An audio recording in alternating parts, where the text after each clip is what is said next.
I'm standing here in front of what is considered to be the icon of the Sonoran Desert, the saguaro cactus. In fact, it's the cactus that's recognized around the world. But what many people don't understand is that this cactus is under threat, and maybe not necessarily for what you might think. So in the Sonoran Desert, like most places in the world, we are experiencing effects of climate change. And with that comes all different kinds of factors that can impact the saguaro cactus, even though they can live for over 150 years and they become giant plants.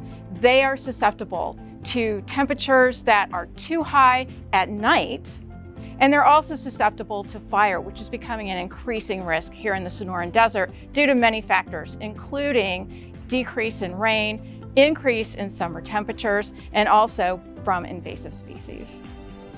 So this is the endangered Nichols Turk's head cactus. It exists between Phoenix and Tucson in the Waterman Mountains. And one of the major threats to this is limestone mining and other development. And there's estimated to be about 1,000 plants left, and they're actually being monitored by a group from the University of Arizona, and they have shown a decline over the years. And we've actually had this plant here for over 30 years, and we've been caring for these plants. In the summertime, this will actually produce these beautiful magenta flowers, and unfortunately they're not flowering for us today, but here shortly they will be. And the flowers only last for a short period of time, but then, as a result, we will get seeds from these plants that we can use for seed banking. So what we have here is a collection of a cactus that actually is native to the Florida Keys. A lot of people don't think about tropical places as homes for cactus, but in fact, there are quite a number of cactus species that make their home in Florida, in the Florida Keys, and on many of the islands in the Caribbean. This particular one is Consolea coralicola.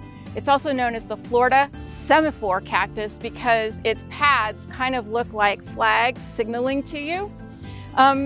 There are many reasons why this particular cactus is endangered. A lot of those reasons are related to climate change, because with climate change comes more frequent and more intense storms, and also with that, more intense storm surge, which is bringing the ocean water up over the land of the islands where these occur, and that can create salt buildup in the soil, and that can be harmful to these plants.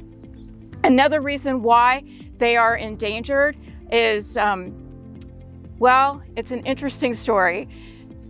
These plants either produce male flowers or female flowers. And of course, to be able to make seeds, you need male flowers and female flowers and pollen to be exchanged.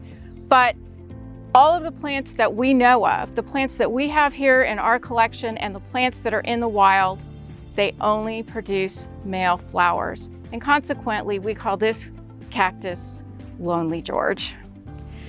Here we are with a really cool plant that also happens to be endangered. It's a plant known as the Huachuca water umbel. And if we unpack that name, it's called Huachuca because it occurs in the area of the Huachuca Mountains in southern Arizona.